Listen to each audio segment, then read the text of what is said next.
Sometimes we carry our shame in places where everyone can see, yet no one dares to mention it. For 23 years, Sam Whittaker lived with a growing lump on his neck that he hid behind work shirts and stubborn pride.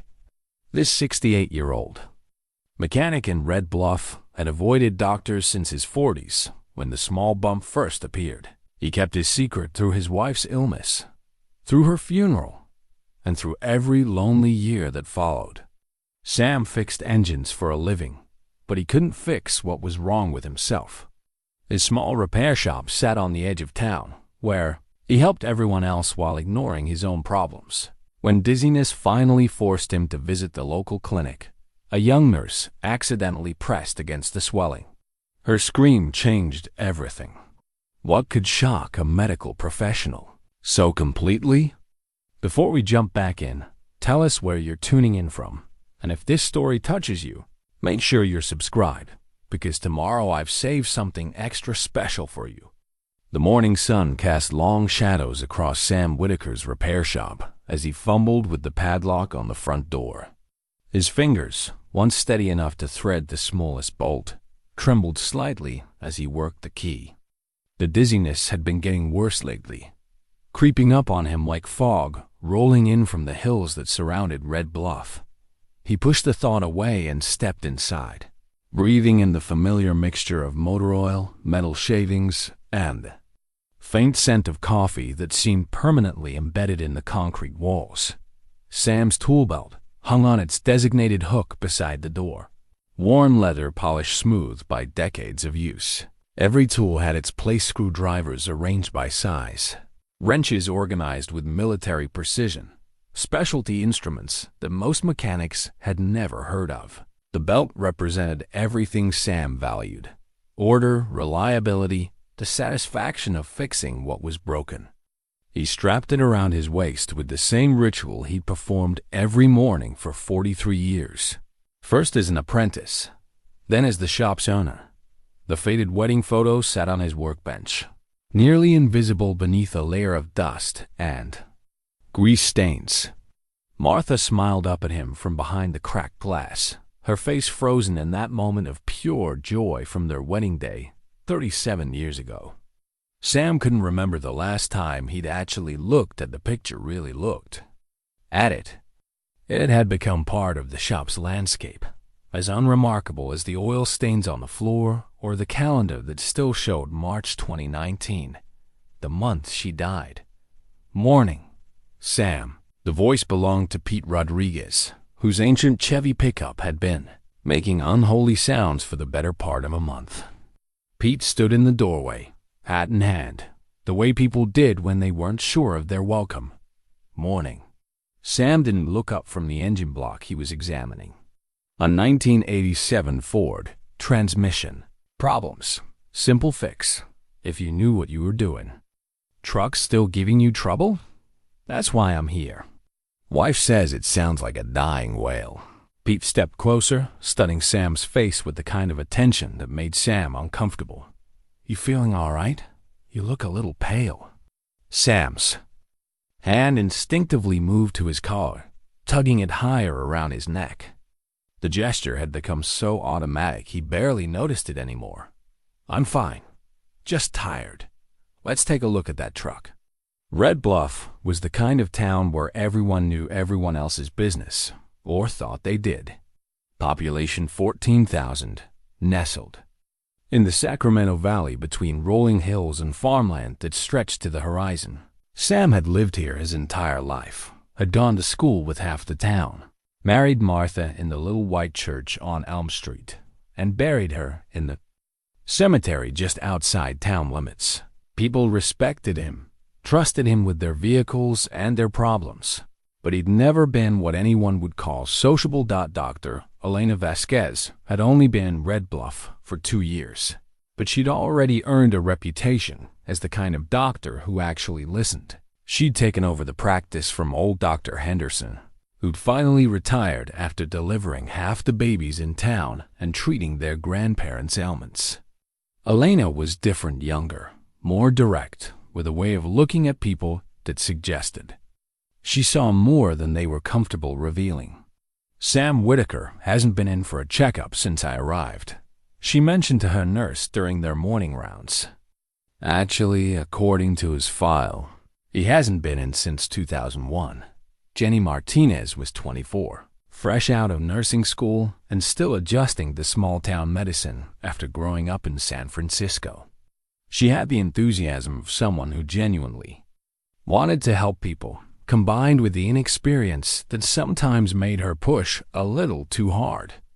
That's not unusual around here, is it? A lot of the older men seem to avoid doctors.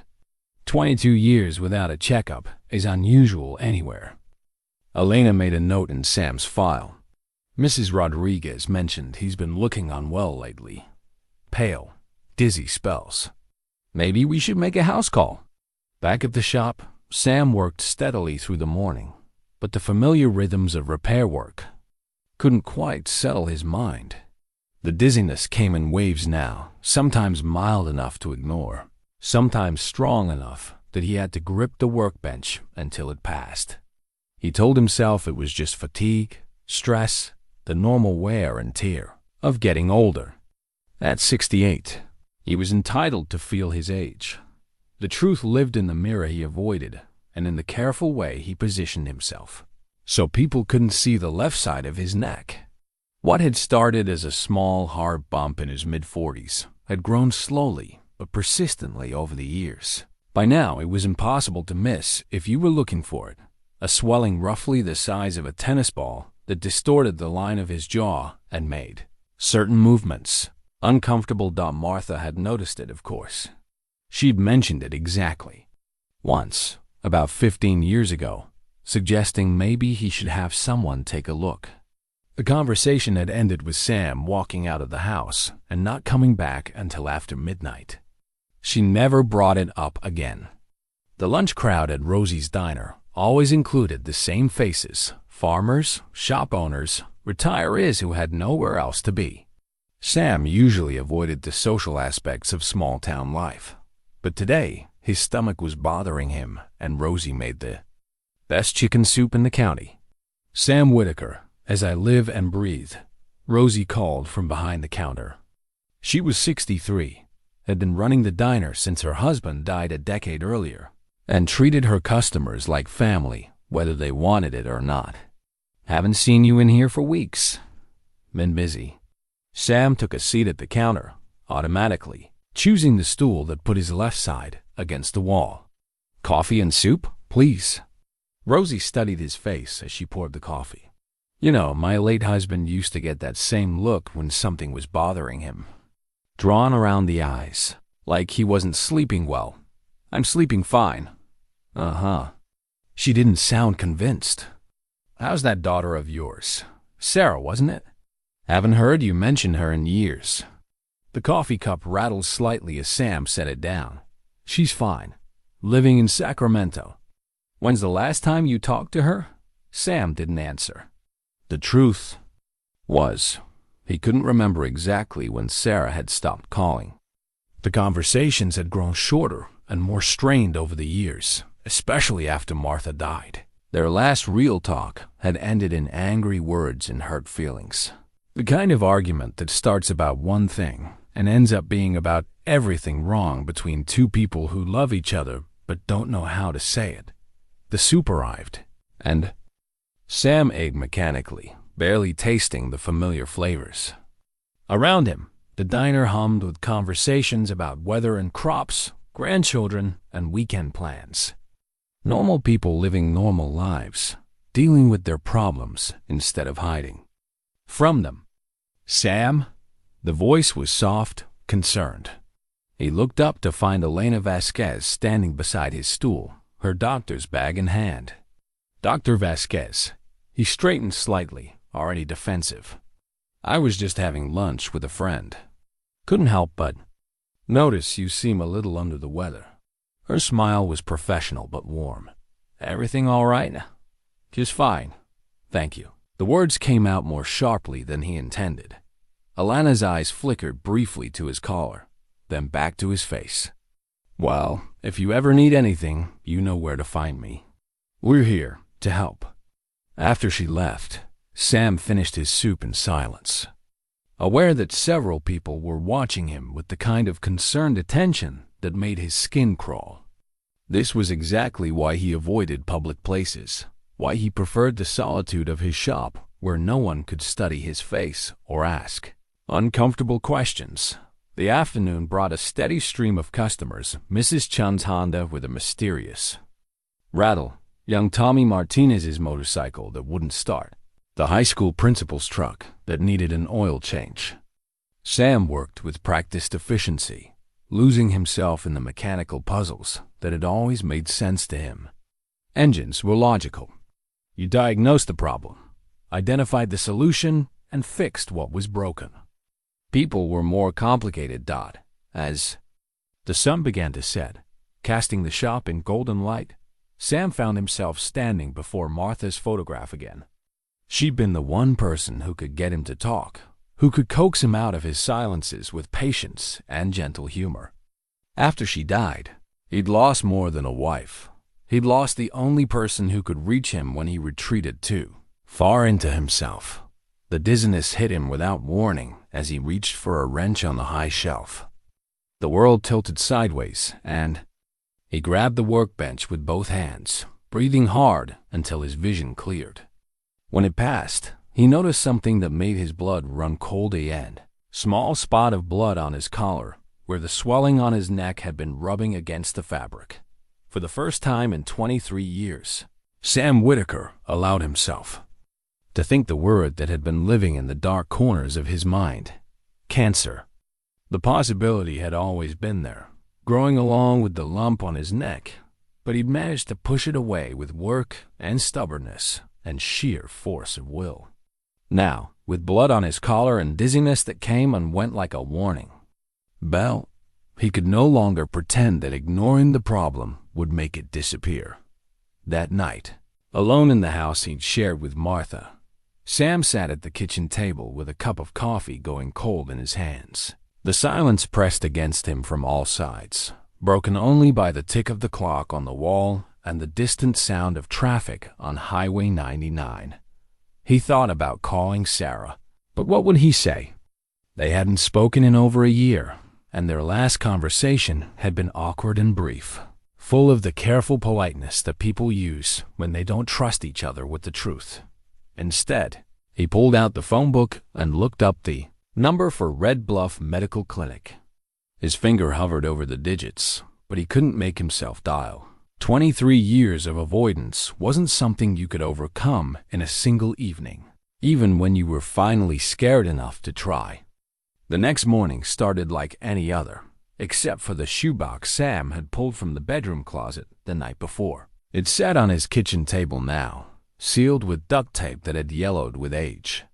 Inside were Martha's medical bills from her final month's invoices and insurance statements he'd never been able to throw away. Documents that represented everything he feared about hospitals and doctors and the helplessness of watching someone you love slip away despite the best medical care money could buy. He'd hidden the box after Martha's funeral, unable to face the reminder of how much her treatment had cost, how little good it had done. The bills totaled more than the shop made. In 2 years, even with insurance, the copays and deductibles had forced him to mortgage the house, to sell Martha's car, to make choices between paying for her medication and keeping the lights on. In the end, none of it had mattered. She died anyway, and he'd been left with debt and the bitter knowledge that modern medicine was better at taking your money than saving your life. Sam pushed the shoebox aside and tried to focus on his morning coffee, but his hands were shaking again, not from age or fatigue, this time from fear. The blood on his collar last night had been a wake-up call he could no longer ignore. At the shop, he threw himself into work with desperate intensity, as if staying busy could keep the dizziness at bay. The morning brought a challenging repair job, a diesel engine with a timing issue that would require careful attention and steady hands. Sam welcomed the complexity, the way it demanded his complete focus and left no room for worry. He was deep, under the hood, adjusting the timing belt when the world suddenly shifted sideways. The wrench slipped from his fingers, clattering to the concrete floor as he grabbed the fender to keep from falling. The dizziness was worse this time, accompanied by a wave of nausea that made him break out in a cold sweat. Sam, you all right?" The voice belonged to Bill Morrison, a local farmer whose truck Sam had been working on. Bill was standing in the doorway, his face creased with concern as he watched Sam steady himself against the engine block. "I'm fine," Sam managed, though his voice sounded weak even to his own ears. "Just stood up too fast." Bill stepped closer, and Sam could see the worry in his weathered features. At 72, Bill was 4 years older than Sam and had known him since they were kids. He wasn't the type to be easily fooled. That didn't look like standing up too fast. That looked like a man who needs to see a doctor. "I don't need how you don't?" Bill's voice carried the authority of someone who'd spent decades making hard decisions on his farm. "My truck can wait. You're going to the clinic, and I'm driving you." Sam started to protest, but another wave of dizziness hit him, and he had to grip the workbench with both hands. When his vision cleared, Bill was already pulling out his cell phone. "Who are you calling?" "My wife. She meet us at the clinic." Bill's tone brooked no argument. "And before you start arguing, remember that Martha made me promise to look after you if something like this happened." "I'm not about to break a promise to a dying woman." The mention of Martha's name hit Sam like a physical blow. He could picture her in those final weeks, weak but still worried about him, still trying to take care of everyone else even as her own body failed her. She'd known he would avoid doctors after she was gone, had probably anticipated exactly this scenario. "Bill, I appreciate the concern, but no buts. You're getting in my truck, or I'm calling an ambulance. Your choice." 20 minutes later, Sam found himself sitting in the waiting room of Red Bluff Medical Clinic, feeling like a man being led to his execution. The walls were painted a cheerful yellow that reminded him uncomfortably of the oncology ward where Martha had spent her final days. The smell of antiseptic brought back memories he'd worked hard to bury, memories of sitting beside her bed, watching machines monitor her breathing, feeling utterly helpless as she grew thinner and weaker despite all the medical intervention. Sam. Whittaker? A young woman in scrubs appeared at the door to the examination rooms. She was pretty, with kind eyes and a smile that seemed genuine. "I'm Jenny, one of the nurses here. Dr. Vasquez is ready to see you." Sam's collar felt tight around his neck as he followed Jenny down the hallway. His left hand instinctively moved to adjust it, a gesture that had become so automatic he rarely noticed it anymore. "How are you feeling today?" Jenny asked as they walked. "Been better. Well, you're in good hands. Dr. Vasquez is wonderful." Jenny opened the door to examination room 2. "If you could just have a seat on the table, she'd be right with you." The examination room was small and sterile, with the kind of fluorescent lighting that made everyone look sick. Sam perched on the edge of the examination table, his feet dangling like a child's, and tried to calm his racing heart. Through the thin walls, he could hear the murmur of voices, the sound of medical equipment, the normal rhythms of a place dedicated to healing that felt anything but comforting to him. That Dr. Vasquez entered with a gentle knock, her medical chart in hand and that same warm smile Sam remembered from the diner. "Good morning, Sam. I'm glad you decided to come in." "Wasn't my decision," Sam muttered. "Well, regardless, I'm happy to see you."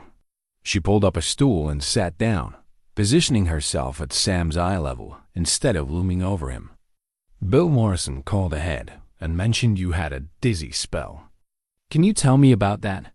Sam described the morning's incident in minimal detail, leaving out the part about Martha's medical bills and his growing fear that whatever was wrong with him was serious. Dr. Vasquez listened without interrupting, occasionally making notes on her chart. "Any other symptoms? Fatigue, nausea, changes in appetite?" "Some fatigue. Not much appetite lately." "How long have you been experiencing these symptoms?" Sam hesitated. Few weeks, maybe. Dr. Vasquez nodded, then set down her chart. Sam, I need to do a basic examination. Is that all right with you? The examination started simply enough, checking his blood pressure, listening to his heart and lungs, looking in his eyes and ears. Sam submitted to it all with gritted teeth, every instinct telling him to flee. When Dr. Vasquez moved to examine his neck, his whole body tensed. I'm just going to check your lymph nodes, she said gently. This might be a little uncomfortable. Her hands were professional and gentle as she palpated the right side of his neck, then moved toward the left. Sam held his breath, knowing what she would find, dreading the moment when his secret would finally be exposed. Dr. Vasquez paused, her fingers encountering the swelling that Sam had hidden for so many years. Her expression remained carefully neutral, but he saw something flicker in her eyes, surprise, perhaps, or concern. Sam, there's a significant mass here on the left side of your neck. How long has this been present? The question hung in the air between them. Sam's mouth felt dry as dust. A while. I need to get a better look at this. Would it be all right if I had my nurse assist? Before Sam could answer, Dr. Vasquez called for Jenny. The young nurse entered with her usual bright smile, but her expression changed when she saw the tension in the room. Jenny, I need you to help me examine this mass on Mr. Whittaker's neck. Jenny moved to Sam's left side, her touch even gentler than the doctor's. But as her fingers pressed against the swelling, exploring its size and consistency, something unexpected happened.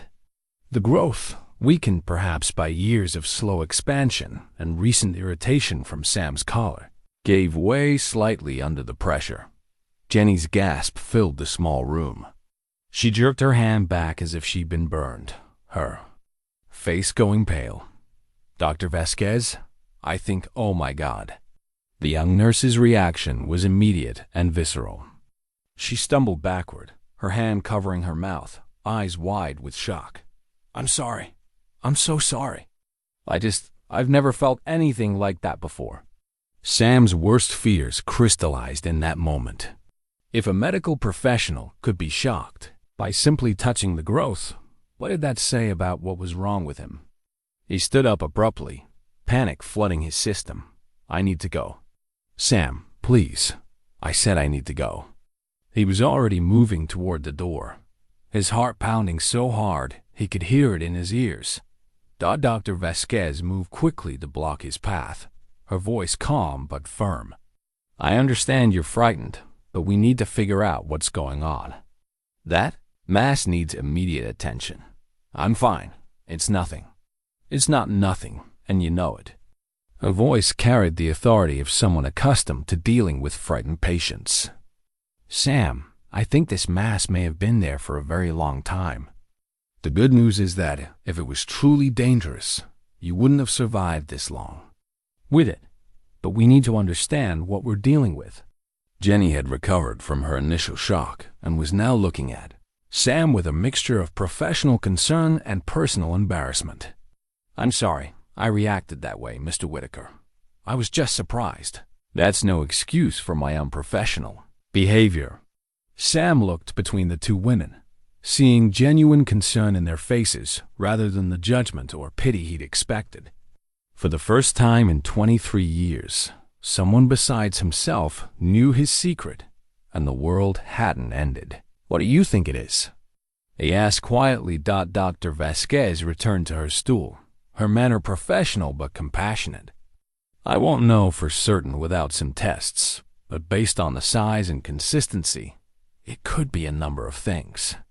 Some possibilities are more concerning than others, but the important thing is that we're going to figure it out and deal with it appropriately. Tests. We'll start with some blood work and imaging. Nothing invasive right now, just information gathering.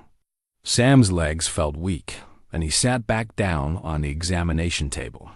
The secret he'd carried for more than 2 decades was finally out, and there was no going back. Whatever came next, he would have to face it. The dizziness you've been experiencing could be related to this mass, especially if it's affecting blood flow or putting pressure on certain structures. Dr. Vasquez made more notes on her chart. The important thing is that you came in when you did. We're going to take good care of you. As Sam sat in that sterile examination room, surrounded by the smell of antiseptic and the quiet hum of medical equipment, he realized that the hardest part wasn't going to be the diagnosis or treatment. It was going to be telling Sarah. Sam's hands shook as he unlocked the door to his shop that afternoon, the weight of Dr. Vasquez's words still pressing against his chest like a stone. The familiar smell of motor oil and metal should have comforted him, but nothing felt familiar anymore. Everything had changed in that examination room, and he couldn't pretend otherwise. He moved through his workspace like a ghost, picking up tools and setting them down without purpose. On his workbench, beside the dusty wedding photo, lay a yellowed envelope he'd retrieved from his desk drawer after returning from the clinic. The envelope was addressed in Sarah's careful handwriting, postmarked 15 years ago, and he'd never opened it. Sarah's last letter, the one that had arrived 3 days after their terrible argument, when angry words had flown between them like weapons, and she'd finally said what they'd both been thinking, that he'd become impossible to reach, impossible to love. He'd thrown the letter in his desk drawer and tried to forget it existed, but he'd never thrown it away. Even in his anger and hurt, he couldn't bring himself to destroy her words. The argument had started over something small: Sam's refusal to attend his grandson's birthday party because he didn't want to be around Sarah's ex-husband. But it had quickly escalated into 15 years of unspoken grievances. Sarah accused him of withdrawing from the family after Martha's death, of pushing away anyone who tried to help him, of caring more about his pride than his relationships. Sam had countered that she didn't understand what it was like to lose the one person who made life worth living, that she expected him to bounce back from Martha's death like it was a minor inconvenience. The worst part was that they'd both been right now, sitting in his empty shop with the letter in his hands. Sam could remember with painful clarity the moment his fear of doctors had begun. He was 8 years old, small for his age, with the kind of curiosity that got him into trouble, more often than not.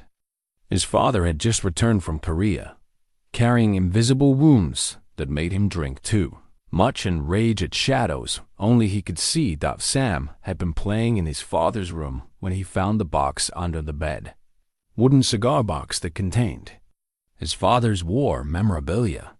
Purple Heart, Bronze Star, a piece of shrapnel the size of a silver dollar that his father had kept as a souvenir. Sam had been fascinated by the chunk of twisted metal, had hefted it in his small hands, and wondered how something so small could have caused so much damage to a man he thought was invincible. He was examining the shrapnel when his father walked in, drunk and already angry about something Sam couldn't understand. The confrontation that followed had been swift and violent, his father grabbing for the metal fragment, Sam jerking away in fear, the sharp edge catching his neck as it flew from his hands. Blood had flowed freely from the cut, and his father's rage had instantly transformed into panic. The emergency room visit that followed had been traumatic for an 8-year-old. Bright lights, strangers in white coats, his father pacing the waiting room like a caged animal while nurses cleaned and bandaged Sam's wound. The cut had been deep, but not life-threatening, requiring 12 stitches and leaving a thin scar that would fade over time. But the experience had planted a seed of fear that grew stronger with each passing year. Doctors meant pain.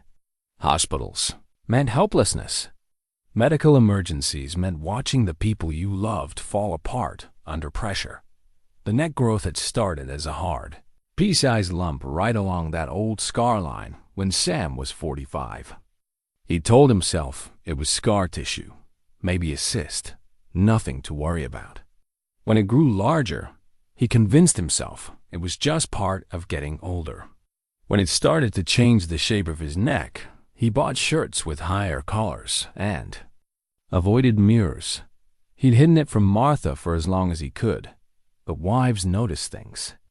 When she finally asked about it, he'd become defensive, angry, unreasonable. The fight that ensued had been one of their worst, ending with Martha in tears and Sam sleeping on the couch for a week.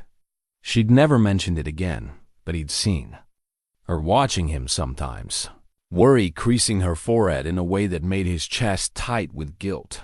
Now, with trembling fingers, Sam tore open Sarah's letter. The paper was soft with age, the ink slightly faded, but her words were as sharp as the day she'd written them. Dad, I don't know if you'll even read this, but I have to try one more time. I know you're hurting. I know losing Mom was devastating. For all of us. But you can't just disappear from our lives, because grief is too hard to handle. Tommy asks about you constantly, and I don't know what to tell him anymore. He's your grandson, and he loves you, but you're becoming a stranger to him. I've tried to be patient. I've tried to understand that people grieve differently. But it's been 2 years, Dad, and you're getting worse, not better. You won't return my calls. You missed Tommy's school play. And when you did show up to his birthday party, you spent the whole time standing in the corner, looking like you'd rather be anywhere else. I need you to know that I love you, but I can't keep banging my head against this wall. If you want to be part of our lives, you're going to have to meet us halfway. I won't keep begging you to care about your own family. The door is always open, but I'm not going to keep knocking. Love. Sarah. Sam read the letter twice before setting it down with careful hands. 15 years too late, but he finally understood what she'd been trying to tell him. She hadn't been asking him to get over Martha's death. She'd been asking him to stay connected to the living. The phone on his workbench seemed to mock him as he stared at it. He'd memorized Sarah's number years ago, had picked up the phone to call her dozens of times over the years, but he'd never been able to make himself dial. What would he say? How do you bridge 15 years of silence and hurt with a single conversation? His finger hovered over the first digit, and for a moment, he almost talked himself out of it. But Dr. Vasquez's words echoed in his mind. We need to understand what we're dealing with. If he was facing something serious and the look in the doctor's eyes suggested he was, then Sarah deserved to know. More than that, he wanted her to know. The prospect of facing whatever came next without telling his daughter felt unbearably lonely. The phone rang 4 times before she answered. Her voice was cautious, professional. She was probably at work. Hello? Sarah? It's your dad. The silence that followed stretched so long that Sam wondered if she'd hung up. When she finally spoke, her voice was carefully controlled. Dad, it's been a while. Yeah, it has. Sam's throat felt tight, and not just from the growth pressing against his windpipe. I was wondering, are you busy? I mean, can you talk for a minute? I'm at work. I'm a nurse now, at Sacramento General. I'm a nurse now at Sacramento. Can this wait until tonight? A nurse. His daughter was a nurse, and he hadn't even known. The realization hit him like a physical blow, highlighting just how much of her life he'd missed. I didn't know. About the nursing, I mean. That's good. Martha would have been proud. Another pause. Why are you calling, Dad? The directness of the question shouldn't have surprised him. Sarah had always been straightforward, even as a child. But it left him fumbling for words. How do you tell your estranged daughter that you might be seriously ill after years of refusing to be part of her life? I went to the doctor today, he said finally. First time in a long time. They found something, growth on my neck. They want to run some tests. What kind of growth? The nurse in her voice was immediately apparent, clinical, focused, concerned, but professional. Sam found himself describing the lump in more detail than he'd given Dr. Vasquez, explaining how long he'd had it, how it had changed over the years. Dad, why didn't you see someone about this sooner? A growth that size, growing over decades. You know why. The words came out harder than he intended. I don't like doctors. That's not a reason. That's an excuse. Her voice sharpened with frustration. Do you have any idea how serious this could be? That's why I'm calling you. The line went quiet again, and Sam could almost hear her thinking, weighing her words. When she spoke again, her voice was softer but still guarded. What do you want from me? It was a fair question. What did he want? Forgiveness? Understanding? Just someone to talk to who shared his blood and his memories? I don't know, he admitted. I thought you should know. I'll call you tonight. After I get home, Sarah said finally. We need to talk properly. But Dad, promise me you'll follow through with whatever the doctor recommends, no matter how scared you are. After she hung up, Sam sat in his shop as the afternoon light faded, holding the phone and trying to process what had just happened. For the first time in 15 years, he talked to his daughter. She was angry with him. He could hear it in her voice, but she'd agreed to call back. It was more than he'd dared to hope for. That evening, Sam found himself cleaning his kitchen with an intensity that would have amused Martha. He'd always been methodical about his tools and workspace, but the house had been neglected since her death. Not dirty exactly, but missing. The warmth and attention that came from someone who actually cared about making a space feel like home. Now, waiting for Sarah's call, he scrubbed counters that were already clean and organized cabinets that didn't need organizing. Hidden in his desk drawer, beneath old receipts and warranty cards for appliances that had long since broken down, was a piece of paper that represented everything he'd lost and everything he'd failed to protect. It was a crayon drawing Sarah had made when she was 6 years old, 2 stick figures standing in front of a house, with Daddy and Me written in purple letters across the top. She'd given it to him on Father's Day, and he'd kept it on his refrigerator for years until Martha quietly moved it to a frame in the hallway. After Martha's funeral, when the silence in the house became too much to bear, Sam had taken down all the family photos and stored them in boxes in the garage. But he'd kept Sarah's drawing in his desk, unable to throw it away, but unable to look at it without feeling the weight of his failures as a father. The phone rang at exactly 8 o'clock. Sarah had always been punctual, even as a child. Dad, it's me. I know. Thanks for calling back. I've been thinking about our conversation today. Her voice was more relaxed than it had been that afternoon, but there was still a careful distance in it. I need to ask you some questions about this growth, and I need you to be completely honest with me. For the next 30 minutes, Sarah questioned him with the thoroughness of a medical professional and the persistence of a daughter who had learned not to accept evasive answers. She asked about symptoms he'd been experiencing, changes in the size and consistency of the mass, any pain or difficulty swallowing. Sam found himself describing things he'd never admitted to anyone. The way certain movements made the growth feel tight and uncomfortable, how his voice had become slightly hoarse over the past year. The occasional episodes where swallowing seemed to require more effort than it should. Dad, I need to tell you something, Sarah said when he'd answered all her questions. Based on what you're describing, this sounds like it could be serious. Not necessarily cancer, there are other possibilities, but serious enough that you can't keep putting off treatment. I know. Do you? Because you've been avoiding this for 23 years. That tells me you're more scared of dealing with it than you are of the consequences of ignoring it. Sam closed his eyes, remembering the way Dr. Vasquez had looked at him, the shock in Nurse Jenny's face when she'd touched the growth. I'm scared of both. The admission seemed to soften something in Sarah's voice. I know you are. But Dad, I'm a nurse. I work with people facing serious medical issues every day, and I can tell you that the ones who do best are the ones who face their problems head on instead of running from them, like your mother did.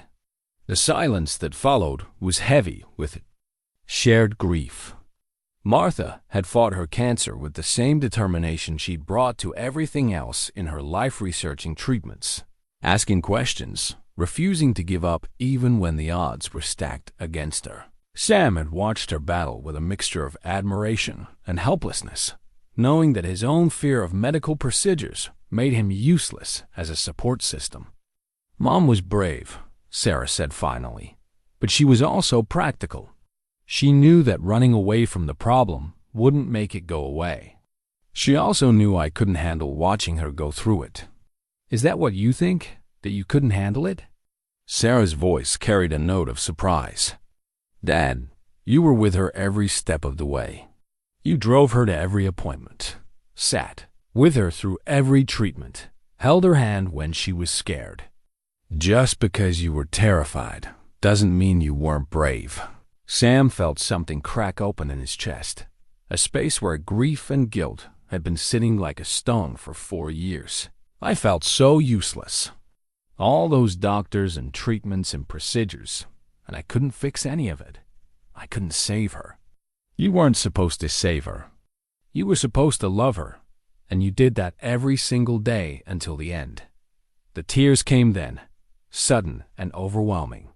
Sam hadn't cried since Martha's funeral, had held his grief locked away so tightly that he'd forgotten it was there. But hearing Sarah's voice, listening to her talk about her mother with such understanding and acceptance, broke something loose inside him. I miss her so much, he whispered. I know you do. We all do. But Dad, pushing everyone else away, didn't bring her back. It just made you alone. When Sam could speak again, his voice was rough but steadier. I got your letter today. The one from 15 years ago. I finally opened it. Oh. He could hear the surprise in her voice. I'd forgotten about that letter. I should have read it then. You were right about everything. I was angry when I wrote that and hurt. Maybe I was too harsh. No, you weren't. You were trying to save our relationship, and I was too stubborn and scared to let you. Sam looked at the crayon drawing spread out on his kitchen table, those 2 simple stick figures holding hands. I thought if I could just keep working, keep busy, the pain would go away eventually. But it didn't. It just got lonelier. Sarah was quiet for a long moment.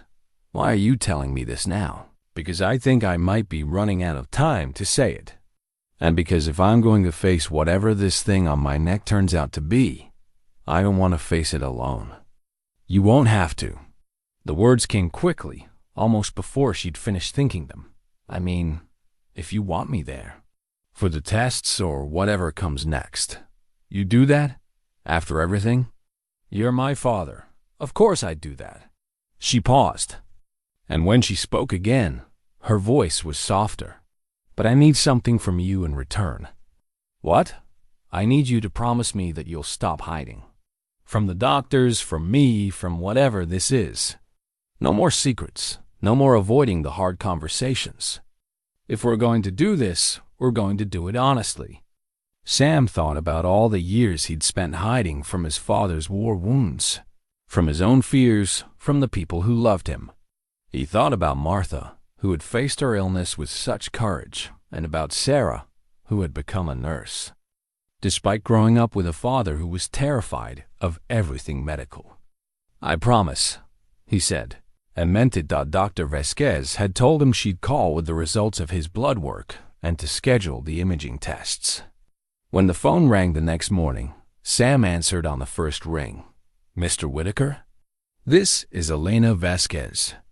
I have the results of your blood work, and I'd like you to come in this afternoon to discuss them. Can you be here at 2 o'clock? Is it bad news? Let's discuss it in person. And Mr. Whittaker? Is there someone who can come with you? A family member or friend? Sam looked at the phone number Sarah had given him the night before, written in his careful handwriting on a scrap of paper beside Martha's photo. Yes, I think there is. The call to Sacramento General took 20 minutes to go through the hospital's phone system, but when Sarah finally came on the line, she didn't hesitate. I'll be there, she said. What time? 2 o'clock. I'll leave work early. Dad, are you okay? I'm scared. he admitted. "But I'm not running away anymore." "Good. We'll face this together, whatever it is." After they hung up, Sam sat in his shop surrounded by the familiar tools and smells of his working life. But for the first time in years, he wasn't alone with his fears. His daughter was coming home, and whatever Dr. Vasquez had to tell him, he wouldn't have to hear it by himself. Sam arrived at the clinic 30 minutes early, his stomach churning with anxiety and anticipation. He'd changed shirts 3 times that morning, finally settling on a button-down that Martha had bought him years ago, navy blue with thin white stripes that she'd said brought out his eyes. He hadn't worn it since her funeral, but today felt like a day for remembering the person he'd been when someone loved him enough to pick out his clothes. He was sitting in his truck, trying to gather the courage to go inside, when a silver Honda pulled into the parking space beside him. Sarah stepped out, and for a moment Sam forgot to breathe. She looked so much like Martha at that age, the same determined set to her shoulders, the same way of moving with purpose and confidence. But there were differences too. Lines around her eyes that spoke of years spent caring for others, gray threads in her dark hair, a weariness that hadn't been there 15 years ago. She spotted him through his windshield and raised her hand in a tentative wave. Sam climbed out of his truck, suddenly aware of how he must look to her, older, grayer, probably more fragile than the father she remembered. "Hi, Dad." Her voice was carefully neutral, but her eyes were taking inventory of his appearance with the trained assessment of a medical professional. "Sarah, thank you for coming." He wanted to hug her, but 15 years of distance had made them strangers to each other's physical space. Instead, they stood awkwardly beside their vehicles, measuring the gulf between what they'd once been and what they were now. "How are you feeling?" "Nervous. Scared." He'd promised honesty, and he was determined to keep that promise. "Glad you're here." Something in her expression softened. "Come on, let's go find out what Dr. Vasquez has to say." The waiting room felt different with Sarah beside him.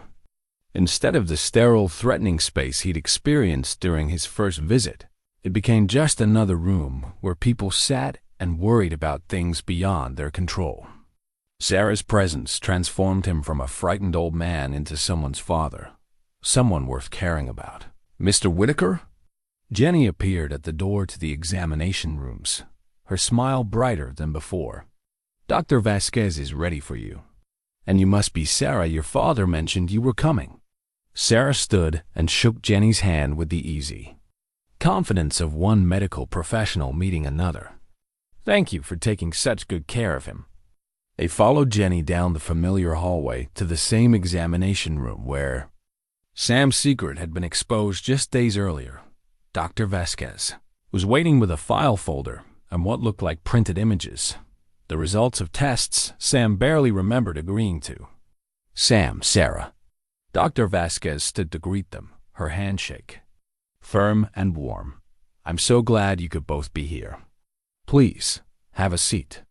Sam perched on the examination table while Sarah took the chair beside it, close enough that he could feel her presence like an anchor in choppy water. Dr. Vasquez pulled up her stool and opened the file folder, but her eyes were on Sam's face, not the papers. "Let me start by saying that the blood work showed some concerning, but not immediately life-threatening results. Your white blood cell count is elevated, and there are some markers that suggest your body has been fighting something for a long time." "What kind of something?"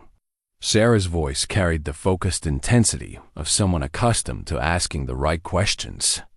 "That's what we need to determine. The CT scan I ordered will give us much better information about the mass itself, its size, density, relationship to surrounding structures." Dr. Vasquez pulled out what looked like a referral form. "I'm sending you to Sacramento for imaging. The facility there has better equipment than we have here, and frankly, given the size and duration of this growth, I want the best possible pictures." Sacramento, where Sarah lived. Sam glanced at his daughter, wondering if she understood the significance of what Dr. Vasquez was suggesting. When? Sam asked. As soon as possible. I've already called ahead. They can see you tomorrow morning if you can make the drive. I can drive him. Sarah's response was immediate. What else do we need to know? Dr. Vasquez turned to a page that showed what Sam assumed were his test results, numbers and abbreviations that meant nothing to him but seemed to tell Sarah a story. She leaned forward, studying the paper with the focused attention she probably gave to her patient's charts. The location concerns me, Dr. Vasquez continued. The mass appears to be very close to some important structures, blood vessels, nerves that control speech and swallowing. Whatever it is, it's been there long enough to adapt to the surrounding anatomy, which is both good and bad. Good how? Sam asked. It suggests that whatever this is, it's been growing slowly and hasn't caused any acute crises. If it were aggressively malignant, you probably wouldn't have survived 23 years with it. And bad how? The longer something like this is in place, the more complicated it becomes to remove. There may be adhesions, scar tissue, changes in the normal anatomy that make surgery more challenging. Surgery. The word hung in the air like a threat. Sam's mouth went dry, and he felt Sarah's hand touch his arm, the first physical contact they'd had in 15 years. Let's not get ahead of ourselves, Sarah said, her voice calm and professional. First we get the imaging, then we know what we're dealing with. Dr. Vasquez, what should we watch for in the meantime? Any warning signs that would require immediate attention? They spent another 20 minutes discussing symptoms that would warrant an emergency room visit, pain management strategies, and logistics for the Sacramento trip. Through it all, Sarah asked questions with the competence of someone who understood medical terminology and the patience of someone who'd learned to navigate healthcare systems. Sam found himself grateful not just for her presence, but for her expertise. As they prepared to leave, Dr. Vasquez pulled Sam aside. I'm glad Sarah could be here. This is going to be a challenging process, and having family support makes all the difference. We haven't been close in recent years, Sam admitted. I'm not sure I deserve her help. Family isn't about deserving, Dr. Vasquez said gently. It's about choosing to show up when it matters. She's here now. That's what counts. Outside the clinic, Sam and Sarah stood beside their cars again, but the awkwardness had shifted into something more purposeful. Where are you staying tonight? Sarah asked. I hadn't thought about it. I guess I can drive back to Red Bluff and come back in the morning. That's 4 hours of driving when you're already stressed and tired. Why don't you stay at my place? I have a guest room, and it would be easier to get to the imaging center from there. The offer caught Sam off guard.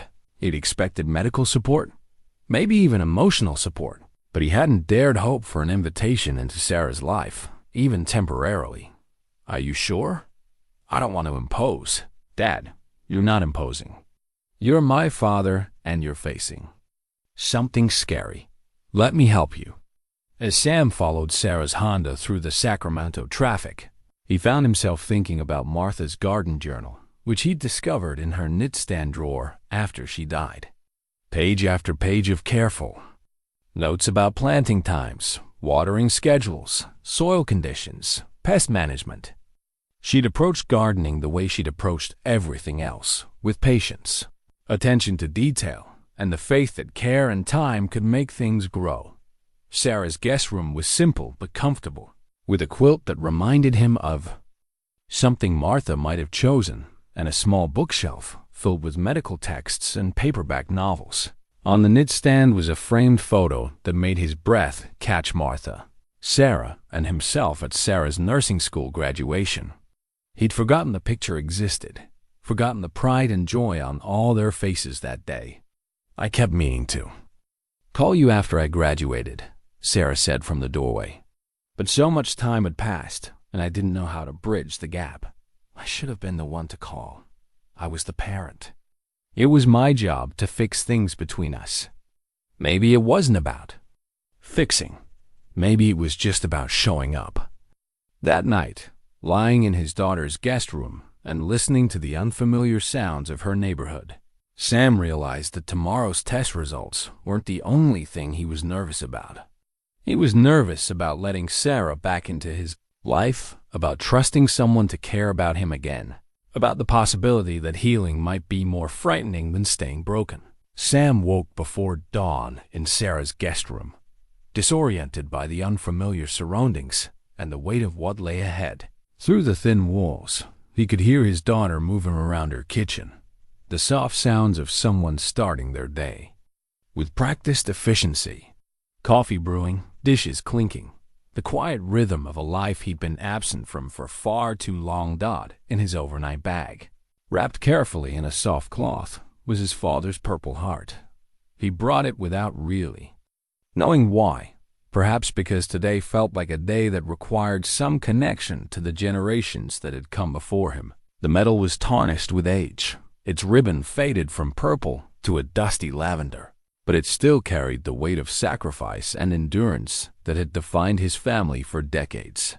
His father had never talked about the war, just like his grandfather had never talked about the Depression, just like Sam had never talked about Martha's death. The Whittaker men specialized in silent suffering and carrying their burdens alone rather than burdening others. It was a family tradition as reliable as their stubbornness and twice as destructive. "Dad, are you awake?" Sarah's voice came through the door, gentle but concerned. "I'm up. Just getting dressed. I made coffee. We should probably leave in about 45 minutes to make sure we're on time." Sam found her in the kitchen, already dressed in scrubs for her shift at the hospital. She looked competent and professional, every inch the nurse he'd never had the chance to be proud of. On the counter beside her coffee mug was a folder thick, with papers, medical forms, insurance documents, a list of questions written in her careful handwriting. "You've been busy," he observed, nodding toward the folder. "I called the imaging center last night and had them fax over the paperwork. I also wrote down some questions we should ask the radiologist." She handed him a cup of coffee, black the way he'd always liked it. "I hope you don't mind me taking charge. It's just how I deal with medical situations. I don't mind. I'm grateful." Sam sipped the coffee and studied his daughter's face, seeing Martha's determination there, but also something harder, more guarded. "Sarah, can I ask you something?" "Of course." "Why did you become a nurse? With your grades, you could have done anything." Sarah was quiet for a moment, stirring sugar into her coffee with more attention than the task required. "You really want to know?" "I do, because of Mom's cancer, and because of watching you fall apart during her treatment." She looked up at him, her eyes direct and unflinching. "I decided that if I was going to be around medical crises, and it seemed like I would be, given our family's luck, then I wanted to understand them. I wanted to be useful instead of helpless." The words hit Sam like a physical blow, not because they were cruel, but because they were true. He had fallen apart during Martha's illness, had become a source of additional stress rather than support. His fear of hospitals and medical procedures had made him useless at exactly the moment when his family needed him most. "I'm sorry," he said quietly. "I should have been stronger for you and your mother. You don't understand." Sarah set down her coffee and turned to face him fully. "I wasn't criticizing you, Dad. I was explaining why I made the choices I did. Watching you struggle taught me something important about how fear can paralyze people. How someone can love deeply, but still be unable to function when faced with their worst nightmares. That doesn't make it right. It doesn't make it wrong, either. It just makes it human." She picked up the Purple Heart from where he'd set it on the counter, turning it over in her hands. "Is this Grandpa's?" "Yes, I brought it. I don't know." "Why? Seemed like I should have it with me today." Sarah studied the metal with the same careful attention she'd given to his medical forms. "He never talked about the war, did he?" "Never. Not one word. I didn't even know he'd been wounded until after he died, and we found his military records. And you never talked about what happened to Mom, and now you've been hiding this growth for 23 years. Sarah looked up at him, her expression thoughtful rather than accusatory. It's like a family trait, isn't it? This need to suffer. In silence. Sam had never thought about it that way, but she was right. 3 generations of Whittaker men, each carrying their wounds like private burdens, each determined not to burden anyone else with their pain. It was a pattern as clear as DNA once you saw it. Maybe it's time to break the pattern, he said. The imaging center was a gleaming modern facility attached to Sacramento General Hospital, all glass and steel, and the kind of aggressive cheerfulness that seemed designed to mask the serious nature of what happened inside. Sarah navigated the registration process with the ease of someone familiar with medical bureaucracy, while Sam sat in the waiting area trying not to think about what the next few hours might reveal. Mr. Whittaker? A technician in pink scrubs appeared at his side. I'm Monica, and I'll be doing your CT scan today. Are you ready? The procedure itself was less frightening than Sam had anticipated. The machine was large and imposing, but Monica explained everything as it happened, her voice calm and reassuring. Sam lay still on the narrow table as it moved him through the donut-shaped scanner, listening to the mechanical whirring and trying to focus on his breathing, rather than what the images might show. Sarah was waiting for him when he emerged. Her face carefully neutral in the way of medical professionals, who had learned not to telegraph their concerns to anxious family members. How do you feel? She asked. Like I've been scanned by aliens. When do we get results? Dr. Morrison wants to see you this afternoon. He's the specialist Dr. Vasquez referred you to. Sarah consulted her phone. 2:30. That gives us time for lunch, if you're hungry. They found a quiet cafe near the hospital, the kind of place where medical professionals grab quick meals between shifts. Sam ordered soup he didn't want and watched Sarah study the menu with the same methodical approach she brought to everything else. Sarah, I need to tell you something, he said when the waitress had taken their orders.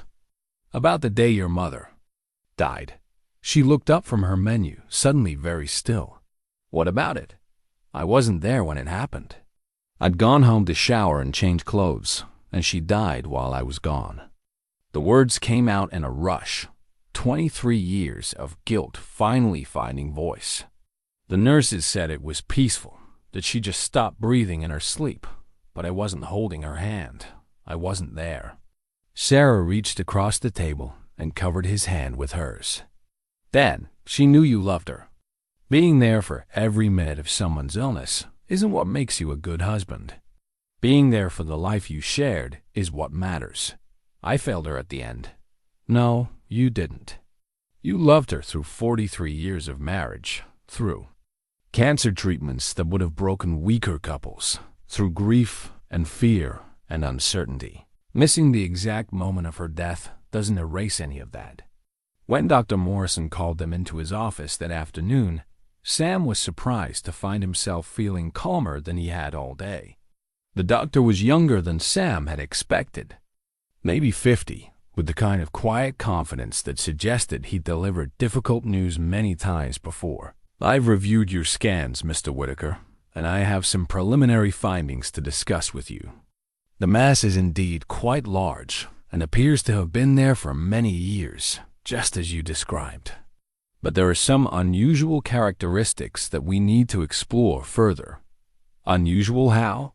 Sarah's voice was steady, professional. The density is inconsistent with most of the conditions we typically see. Parts of it appear to be calcified, which suggests long-term inflammation or foreign body reaction. There also appear to be some metallic fragments embedded within the mass. Sam felt the blood drain from his face. Metallic fragments? Small pieces, but clearly visible on the scan. Mr. Whittaker, is there any chance you were injured by shrapnel or metal debris at some point in your life? Perhaps during military service? Sam's hand moved instinctively to his neck, to the spot where his father's war souvenir had cut him 60 years ago. I was never in the military. But there was an accident when I was a child. I was cut by a piece of shrapnel from my father's war collection. Dr. Morrison leaned forward, suddenly very interested. Can you tell me more about that accident? As Sam described the incident with his father's Purple Heart and the chunk of metal that had opened his neck, you saw understanding dawn in both the doctor's and Sarah's faces. The connections were falling into place: the childhood trauma, the location of the scar, the timing of when the growth had first appeared. I think we may have found our answer, Dr. Morrison said quietly. But we're going to need surgery to know for certain. And Mr. Whittaker? This is going to be more complicated than we initially thought. The hidden medical records arrived 3 days later, delivered by courier to Sarah's apartment while Sam sat at her kitchen table, trying to process everything Dr. Morrison had told them. Sarah signed for the thick manila envelope with the grim efficiency of someone who knew that paperwork could change lives, and set it on the counter like it might explode. What is it? Sam asked, though part of him already knew. I requested your father's military medical records after our meeting with Dr. Morrison. It took some calls and a lot of bureaucratic wrangling, but I thought there might be information that could help us understand what happened to you. Sarah's voice was careful, measured. Dad, I think you should prepare yourself. These records might contain things about your father that you never knew. Sam stared at the envelope. Inside were documents that might explain 60 years of his father's behavior. 60 years of silent rage and unexplained pain that had shaped Sam's childhood and, by extension, his entire life. He'd spent decades believing his father was simply a hard man made harder by war, but now he wondered if there had been more to the story. Read them to me, he said finally. I need to know, but I don't think I can read them myself. Sarah opened the envelope with the careful precision of someone who handled life-changing documents professionally. Inside were medical reports, discharge, papers, and what appeared to be a detailed account of his father's war injuries. She spread them across the kitchen table like pieces of a puzzle that had been missing for 60 years. James Robert Whittaker served in Korea from 1950 to 1953. Sarah's voice took on the clinical tone she used when reading patient charts. Multiple injuries documented. Shrapnel wounds to the chest and left arm from mortar explosion, October 1952. But Dad, there's more. She paused, looking up at him with an expression he couldn't quite read. He was also treated for what they called battle fatigue in 1953, what we would call PTSD today. The records show he was hospitalized for 6 weeks before being medically discharged. Sam felt something shift inside his chest, a fundamental understanding that reordered everything he thought he knew about his father. He was sick, mentally sick. According to this, he was recommended for ongoing psychiatric care when he returned home, but there's no record of him ever following through with treatment. Sarah continued reading, her finger tracing down the typed pages. The doctor's notes mentioned severe emotional distress, inability to discuss traumatic events, recommendation for family counseling to address anger management issues. Family counseling. Sam laughed, but there was no humor in it. Can you imagine? My father talking to a stranger about his feelings. Dad, there's something else. Something about the shrapnel that wounded him. Sarah's voice dropped lower, more urgent. It says here that some of the metal fragments were never removed because they were too close to vital blood vessels. The doctors decided it was safer to leave them in place than risk surgery. The implications hit Sam like a physical blow. His father had lived his entire adult life with metal fragments in his body, constant reminders of trauma he couldn't discuss or process. And when his 8-year-old son found those war souvenirs and cut himself on a piece of similar shrapnel, it must have been like watching his worst nightmares come to life. He kept that piece of metal because it was like what was inside him, Sam said quietly. And when I hurt myself with it, he must have thought he passed his wounds on to me." Sarah nodded, her eyes bright with tears. It explained so much. The drinking, the anger, the way he could never talk about the war. He was fighting a battle that never ended, and he didn't have any tools to deal with it. Sam thought about that terrible night when he was 8, bleeding from the gash on his neck while his father paced the emergency room like a caged animal. He'd always assumed his father was angry about the accident, frustrated by having to deal with medical procedures and unexpected expenses. Now he understood that his father had been reliving his own trauma, watching his child wounded by the same kind of metal that had torn through his own body in a foreign country 20 years earlier. "The growth on my neck," Sam said slowly. "It's not just scar tissue from the cut, is it?" Sarah was already ahead of him, flipping through the medical records to find the detailed injury report. "According to this, your father's shrapnel wounds contained fragments of artillery shell casing mixed with debris from the building that was hit. Steel, concrete dust, fabric fibers, all kinds of material that got embedded in the wounds. And when I was cut by that piece he kept, it probably carried microscopic particles into your wound. Your body has been trying to isolate and contain foreign material for 60 years. Sarah looked up at him, her expression mixing professional fascination with personal horror. "Dad, you've been carrying a piece of your father's war inside you this whole time." The revelation was staggering in its implications.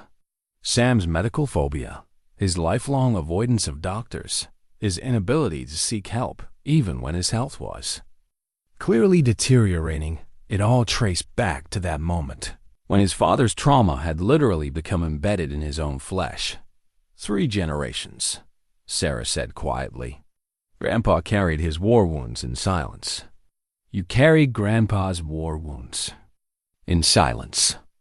And I spent 15 years carrying the weight of watching both of you suffer without knowing how to help. Sam reached across the table and took her hand, feeling the strength in her fingers that came from years of caring for others. But you broke the pattern. You became someone who helps people heal instead of someone who suffers alone. I became a nurse because I couldn't fix either of you, but maybe I can help fix this. They sat in silence for several minutes, processing the weight of what they'd discovered. The mystery of Sam's growth had been solved, but the solution raised new questions about treatment, recovery, and the long-term effects of carrying untreated trauma across generations. Dr. Morrison needs to see these records, Sarah said finally. Understanding what's actually in that mass will completely change his surgical approach. Sarah, there's something I need to ask you. Sam's voice was heavy with exhaustion and a fear he'd never been able to name. What if the surgery doesn't go well? What if I don't? What if this is as much time as we get? Then we make the most of it. But Dad, you survived 60 years with metal fragments growing in your neck. You're tougher than you think. I don't feel tough. I feel like a scared old man who wasted 15 years being angry at the wrong person. You weren't angry at me. You were angry at yourself for not being able to protect Mom, for not being able to fix what was broken in our family, for carrying wounds you didn't even understand. Sarah squeezed his hand. The anger was just grief with nowhere to go. That afternoon, they called Dr. Morrison's office and explained what they discovered. The doctor's response was immediate and concerned. He wanted to see Sam again as soon as possible, wanted to review the military records, wanted to consult with specialists who dealt with embedded foreign objects and long-term inflammatory responses. This changes everything about how we approach the surgery, Dr. Morrison explained during their emergency consultation. If there are multiple types of foreign material that have been there for decades, we're not just removing a growth, we're performing archaeological surgery. We need to understand exactly what we're dealing with before we proceed. What does that mean for the timeline? Sarah asked. More tests, more imaging, probably a biopsy to identify the specific materials involved. And we'll need to coordinate with specialists in trauma surgery and possibly infectious disease, depending on what we find. Sam listened to the discussion with a strange sense of detachment. His body had become a medical puzzle, a case study, in how trauma could literally embed itself in human tissue and grow over decades. But more than that, he was beginning to understand that his own emotional wounds had followed the same pattern small hurts left untreated, growing over time until they distorted everything around them. "How long?" he asked finally. "To prepare. For surgery? 2 weeks, maybe 3. No, I mean, how long have I been carrying my father's war around in my body?" Dr. Morrison looked at the records spread across his desk, then back at Sam. "Based on these injury reports and what we're seeing in your scans, I'd say you've been carrying fragments of your father's trauma since you were 8 years old. 60 years of your body trying to heal around wounds that weren't originally yours." That night, as Sam lay in Sarah's guest room staring at the ceiling, he thought about the strange inheritance that had passed from father to son, not money or property or family traditions, but actual pieces of metal that had torn through his father's body in Korea and somehow found their way into his own. It was a legacy of pain that spanned 3 generations, but it was also, he realized, a legacy of survival. His father had lived with his wounds for 30 years after the war.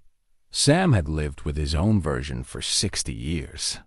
And Sarah had found a way to transform that inherited pain into something useful, something that helped other people heal. Maybe that was how you broke the cycle. Not by pretending the wounds didn't exist, but by learning to tend them properly. The 2 weeks that followed the discovery of his father's medical records passed in a blur of appointments, tests, and conversations that Sam had spent a lifetime avoiding.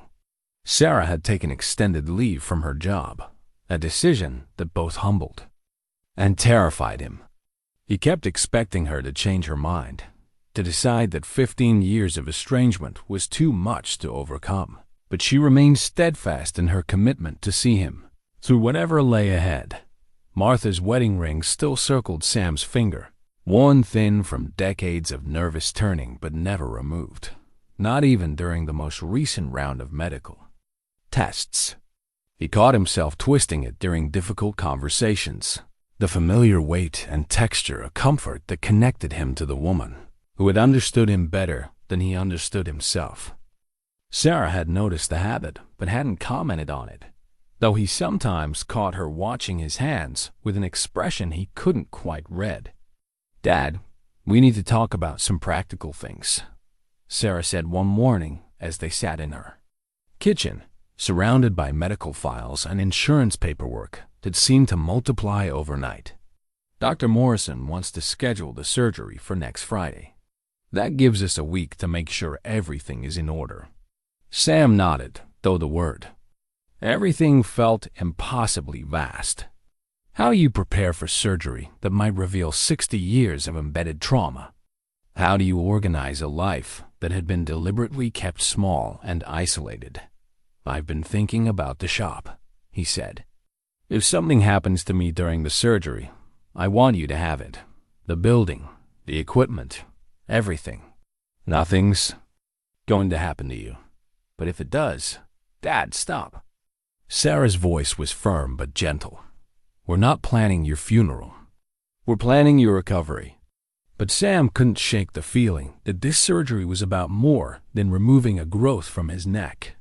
It felt like the culmination of everything he'd been avoiding his entire adult life, a reckoning with his father's legacy, with his own failures as a husband and father, with the ways that untreated wounds could distort an entire life. Dr. Vasquez had driven up from Red Bluff twice during those 2 weeks, ostensibly to coordinate with Dr. Morrison's team, but really, Sam suspected, to provide the kind of emotional support that went beyond her medical obligations. Her presence was a reminder that he wasn't just a patient with an unusual case. He was a member of a community that cared about his welfare. "Sam, I want you to know that everyone in Red Bluff is pulling for you, she said during her second visit. Mrs. Rodriguez has organized a prayer circle at the church. Bill Morrison calls the clinic every day asking for updates. Even Rosie at the diner has been asking about you. The thought of his neighbors discussing his situation should have made him uncomfortable, but instead it filled him with a warmth he hadn't expected. For years, he'd convinced himself that his isolation was a choice, that he preferred solitude to the complications of human connection. Now he understood that the people of Red Bluff had been quietly caring about him all along, respecting his need for distance while remaining ready to offer support when he was ready to accept it. I never thanked them properly, Sam said. For all the years they let me be antisocial without giving up on me entirely. They understand, Dr. Vasquez replied. Small towns know how to wait for people to be ready for help. The conversations with Dr. Morrison and his surgical team had become increasingly complex as more specialists were brought in to consult on Sam's case. The discovery of his father's military medical records had turned what was already an unusual situation into something approaching a medical mystery. The growth contained not just inflammatory tissue and scar formation, but actual foreign objects that had been slowly calcifying over 6 decades. We're essentially going to be performing battlefield surgery 60 years after the fact, Dr. Morrison explained during one of their pre-operative meetings. Some of the metal fragments have become so embedded in the tissue that removing them will require extremely delicate work. What are the risks? Sarah asked, her notebook open and pen ready as always. The usual surgical risks: bleeding, infection, anesthesia complications, but also some specific concerns related to the location and duration of this mass. There's a possibility of nerve damage that could affect speech or swallowing. The proximity to major blood vessels means we have to be prepared for significant bleeding. And frankly, we won't know the full extent of what we're dealing with until we're actually in there. Sam appreciated Dr. Morrison's honesty, even as it increased his anxiety.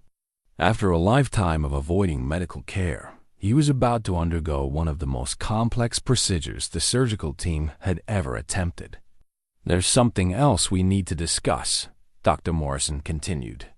The psychological component of this surgery. You're not just having a growth removed, you're having pieces of your father's war trauma extracted from your body. Some patients find that emotionally overwhelming. I've been thinking about that, Sam said. About what it means to let go of something I've been carrying for so long.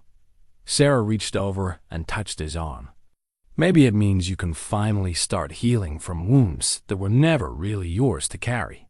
The hardest conversation came on a quiet evening when Sam and Sarah were sitting on her small balcony, watching the Sacramento skyline glow in the sunset.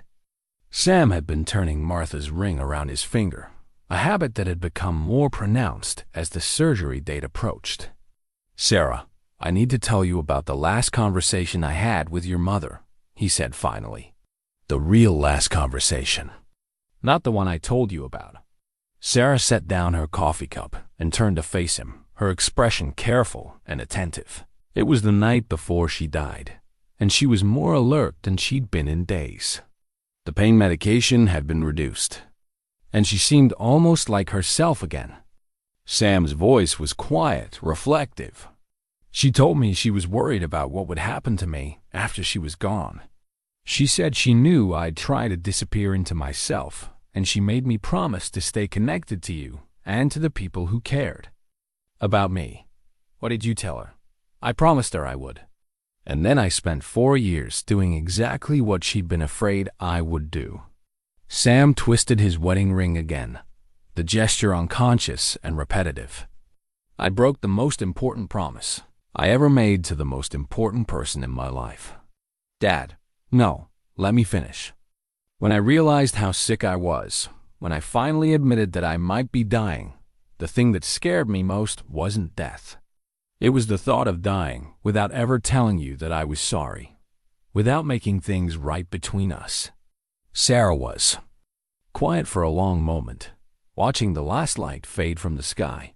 You know what Mom told me the last time I talked to her? Sam shook his head. She said that grief makes some people reach out for connection and others retreat into themselves, and that you were the retreating kind. She said it didn't mean you loved us less. It meant you didn't know how to love us while you were in that much pain. She was always wiser than I was. She also said that if anything ever happened to you, I should remember that the father who raised me was still in there somewhere, just buried under layers of hurt and fear. They sat in comfortable silence as the city lights began to twinkle. In the distance, Sam thought about the surgery that awaited him, about the foreign objects that would finally be removed from his body, about the possibility of healing that extended beyond the purely physical. "I've written some letters," he said eventually. "To you, to Dr. Vasquez, to a few people in Red Bluff, just in case. Dad, I know you don't want to think about worst-case scenarios, but I need you to know that these past few weeks getting to know you again, watching you take care of me, it's been the best part of my life since your mother died." Sarah's eyes were bright with tears, but her voice was steady when she spoke. "Then we better make sure you survive this surgery so we can have a lot more weeks like these." The night before the surgery, Sam lay awake in Sarah's guest room, listening to the sounds of the city and thinking about the strange journey that had brought him to this point. 6 weeks ago, he'd been a man hiding from his own mortality, avoiding human connection, slowly dying in isolation. Now he was surrounded by people who cared about him, preparing to undergo a procedure that might finally free him from 60 years of inherited trauma. He thought about his father, dying alone in 1987, without ever receiving treatment for the wounds that had shaped his entire adult life. He thought about Martha, fighting her cancer with such courage while he cowered in waiting rooms, paralyzed by fears he'd never understood. He thought about Sarah, choosing a profession that helped other people navigate medical crises because she'd learned that knowledge was better than helplessness. Sometime near dawn, he finally drifted off to sleep, Martha's wedding ring warm against his palm where he'd been holding it. And for the first time in years, his dreams were not about things ending, but about things finally beginning to heal. When Sarah woke him at 6 a.m., her face was calm and determined, ready to face whatever the day might bring. "Are you ready for this, Dad?" Sam looked at his daughter, this strong, competent woman who had chosen to forgive him and help him heal, and realized that, ready or not, he was no longer facing this alone. "I'm ready," he said, and for the first time in his life, he actually meant it. The morning of the surgery dawned clear and cold, with the kind of crisp air that made everything seem sharper, more vivid. Sam woke before his alarm, his body already knowing that this was the day when everything would change. He lay still for a moment, listening to Sarah moving around her apartment with the quiet efficiency of someone who understood the gravity of what lay ahead. He dressed carefully in the clothes Sarah had laid out for him the night before, comfortable pants and a button-down shirt that would be easy to remove and put back on. In his pocket, he carried the shop keys that had been with him for 43 years, worn smooth by daily handling and representing everything he built with his own hands. "Dad." Sarah appeared in the doorway, already dressed and holding 2 cups of coffee. "How are you feeling?" "Nervous, scared, ready." Sam accepted the coffee gratefully, wrapping his hands around the warm ceramic. All of those things at once. They drove to the hospital in comfortable silence, the early morning traffic light and forgiving. Sam watched the familiar neighborhoods pass by, thinking about how different the world looked when you weren't sure you'd see it again tomorrow. Colors seemed more saturated, details more important, the ordinary business of life more precious down at the hospital. The preoperative procedures unfolded with the practiced efficiency of a place where life-changing events happened every day. Paperwork, medical bracelets, consultations with anesthesiologists and surgical nurses who spoke in the calm, reassuring tones of professionals who understood that their competence was often the only thing standing between patients and overwhelming fear. Dr. Morrison appeared as Sam was being prepared for surgery, his manner confident but serious. "Good morning, Sam. How are you holding up?" "Been better, been worse." Sam managed a weak smile. "Are you ready for this?" "As ready as we can be. The surgical team has reviewed all your records, and we've planned for every contingency we can. Think of, the procedure will take several hours, but we're going to take our time and do this right." Sarah stood beside the hospital bed, her medical knowledge making her more aware than most family members of everything that could go wrong. But her voice was steady when she spoke. "What's the timeline?" "We'll start with careful exploration, mapping exactly what we're dealing with before we begin any removal. Then methodical extraction of the foreign materials, followed by reconstruction of the affected tissue. I'd estimate 4 to 6 hours total." Sam reached into his pocket and pulled out his shop keys, the metal warm from his body heat and polished by decades of use. He held them out to Sarah, who looked at them as if they might bite her. "I can't take these," she said quietly. "Yes, you can, and you should." Sam pressed the keys into her palm, closing her fingers around them. "Those keys represent 43 years of fixing things that were broken. If something happens to me today, I want them to go to someone who understands the value of making things work again. Nothing's going to happen to you. But if it does, I want you to know that these past few weeks, watching you take care of me, learning who you've become, it's been the greatest privilege of my life. You're the best thing your mother and I ever did together." Sarah's eyes filled with tears, but her voice remained steady. "Then you better survive this surgery so you can tell me that again when you're fully awake." Dr. Morrison cleared his throat gently. "Sam, we need to get started. Are you ready?"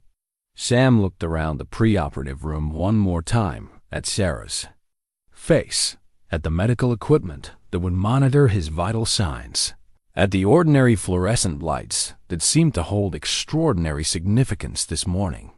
He thought about his father, who had carried his war wounds in silence until the day he died. He thought about Martha, who had faced her own surgery with such courage. He thought about all the years he'd spent running from medical care, and how different his life might have been if he'd found the courage to seek help sooner. "I'm ready," he said, and meant it. The journey to the operating room was shorter than he'd expected. A few turns down sterile hallways, past other patients and families dealing with their own medical crises. Sam found himself thinking about Dr. Vasquez's words about small towns knowing how to wait for people to be ready for help. He'd finally stopped running, finally accepted that some problems couldn't be solved by willpower and stubbornness alone. In the operating room, the surgical team moved with choreographed precision. Each person focused on their specific role in the complex procedure ahead. Sam submitted to the final preparations 4 lines, monitoring equipment, the careful positioning that would give the surgeons the best access to 60 years of embedded trauma. "Sam, we're going to start the anesthesia now." The anesthesiologist sighed, her voice calm and professional. "Count backward from 10 for me." 10, 9, 8.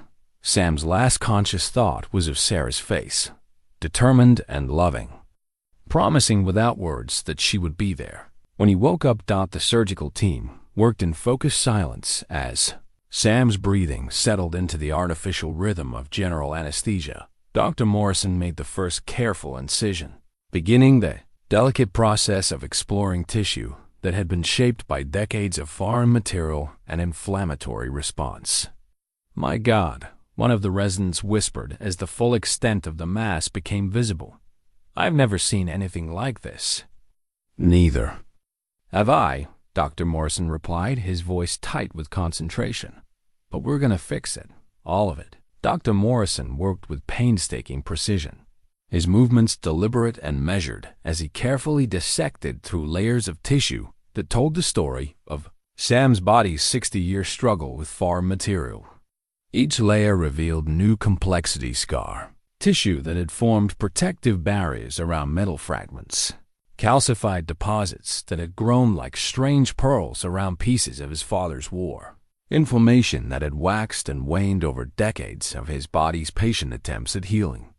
"Suction here," Dr. Morrison instructed, pausing to examine a particularly dense area of tissue. "I can see at least 3 distinct metal fragments in this section alone." The surgical team had been prepared for complexity, but the reality exceeded their expectations. What they found wasn't simply a growth that had developed around foreign material. It was an intricate biological response that had essentially encapsulated pieces of trauma, creating a physical manifestation of inherited pain that had been carried from one generation to the next. In the waiting room, Sarah sat with Dr. Vasquez, who had driven up from Red Bluff to provide support during the surgery. They spoke quietly, occasionally sharing memories of Sam or discussing the medical implications of what the surgical team might be discovering. Sarah clutched her father's shop keys, the metal warm from her nervous handling. "He's stronger than he thinks," Dr. Vasquez said, watching Sarah twist the keys the same way Sam twisted his wedding ring. "It takes enormous strength to carry the kind of burden he's been carrying for 60 years. "I just keep thinking about all the years we lost," Sarah replied. "All the conversations we didn't have, all the times I could have helped him if I'd understood what he was really dealing with. You're helping him now. That's what matters." In the operating room, Dr. Morrison had reached the most delicate phase of the procedure. The largest metal fragment, a piece of shrapnel roughly the size of a quarter, was embedded so deeply in tissue near Sam's carotid artery that removing it would require extraordinary care. One wrong move could cause catastrophic bleeding or nerve damage that might affect Sam's speech and swallowing permanently. "I need micro-instruments," Dr. Morrison said, his voice tight with concentration. "This piece has been here so long that blood vessels have actually grown around it. We're going to have to dissect it out millimeter by millimeter." The fragment that Dr. Morrison was painstakingly removing was more than just metal. It was a tangible piece of history, carrying with it the molecular memory of a Korean battlefield where Sam's father had been wounded, the emergency room where 8-year-old Sam had been treated, and 60 years of a body's attempt to heal around wounds that weren't originally its own. As each piece was carefully extracted and placed in a sterile container, the surgical team was essentially performing an archaeological excavation of inherited trauma. The removed fragments would later be analyzed, but their significance went far beyond medical curiosity.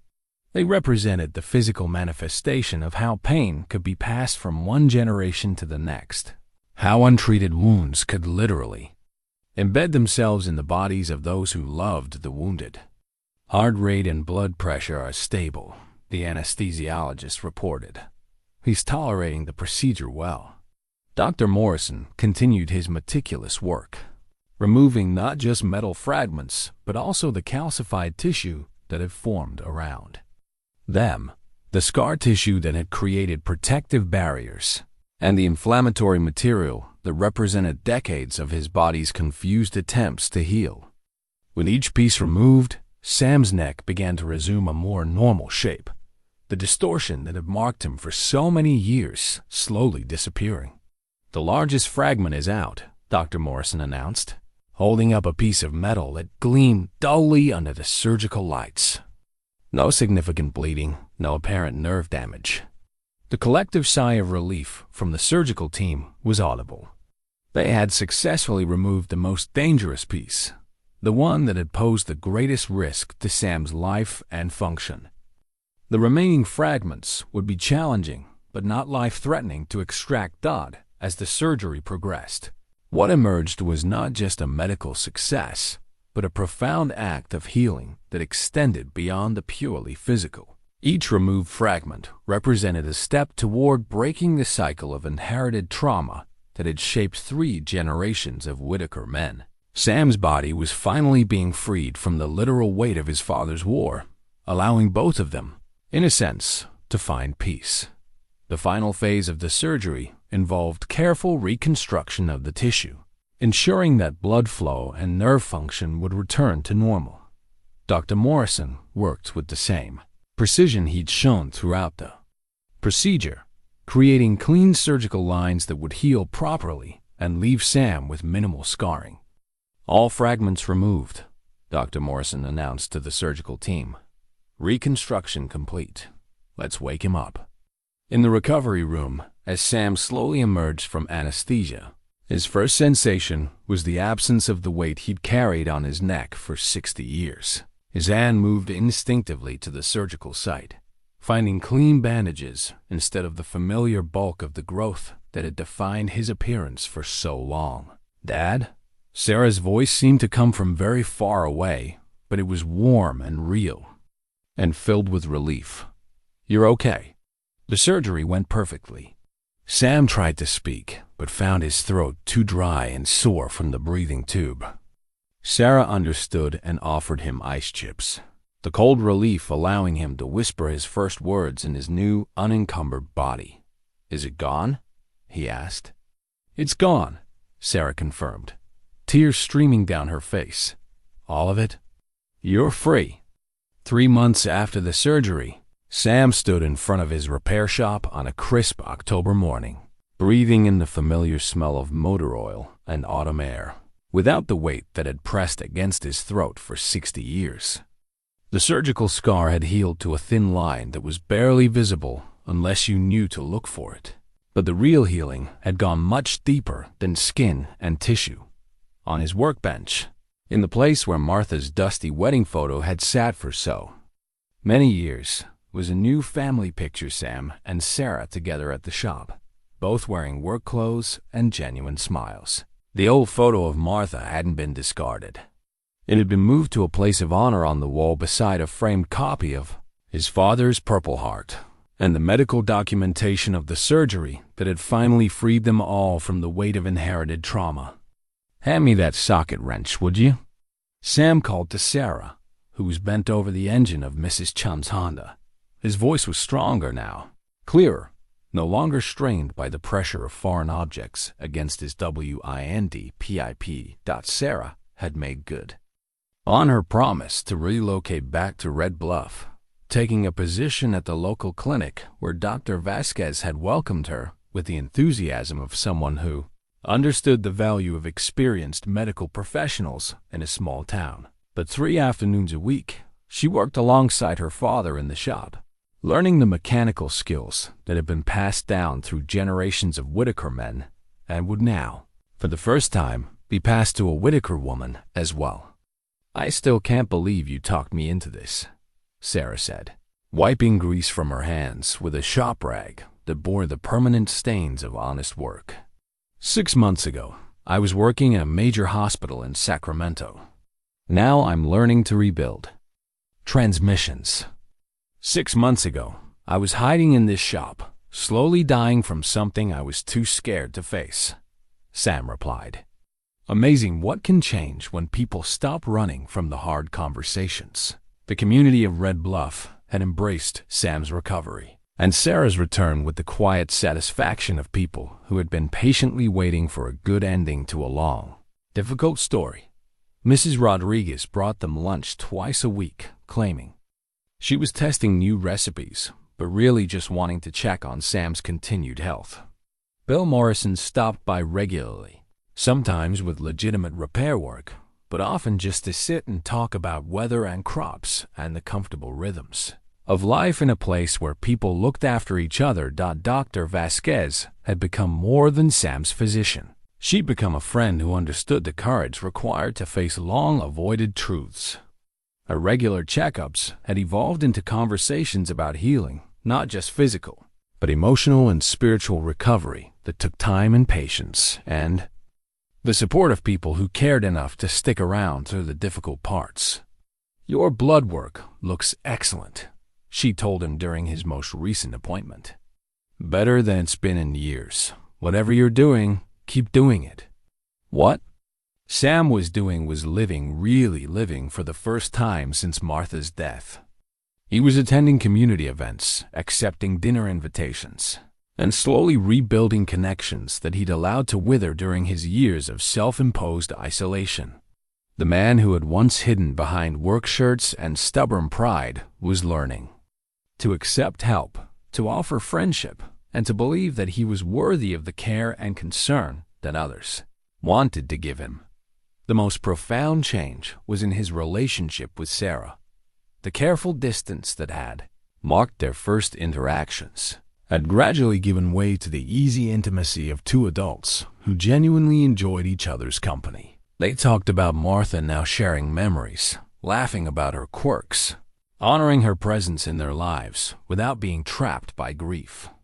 They talked about his father too, with new understanding of the wounds that had shaped him and compassion for the man who had carried his trauma alone until the day he died. "I've been thinking about Grandpa a lot lately," Sarah said, as they cleaned up the shop at the end of the day. "About how different things might have been if he'd had access to the kind of help that exists now. He did the best he could with what he had," Sam replied, a statement that would have been impossible for him to make even 6 months earlier. Men of his generation didn't have language for what they were feeling, didn't have resources for dealing with trauma. He carried his wounds the only way he knew how, but we can do better. We are doing better. Sam looked around his shop, at the tools organized with military precision, at the family photos that no longer hid behind dust and neglect, at his daughter learning skills that would connect her to generations of family history while creating something entirely new for the future. That evening, as they walked to Martha's grave for their weekly visit, Sam and Sarah carried flowers from the garden that Sarah had planted behind the shop, a small plot of earth where nothing had grown for years, but which now bloomed with the colors Martha had always loved. The garden was Sarah's project, but Sam had helped with the heavy work, finding peace in the simple act of preparing soil for new growth.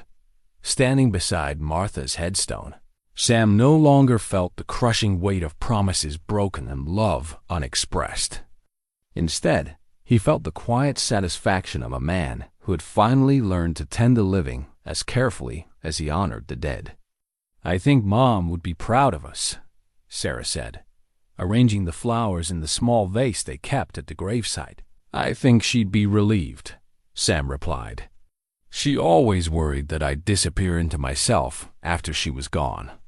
Turns out she was right to worry, but she was also right to believe that love could find a way to call me back. As they walked home together through the quiet streets of Red Bluff, Sam realized that the surgery had removed more than just metal fragments and scar tissue.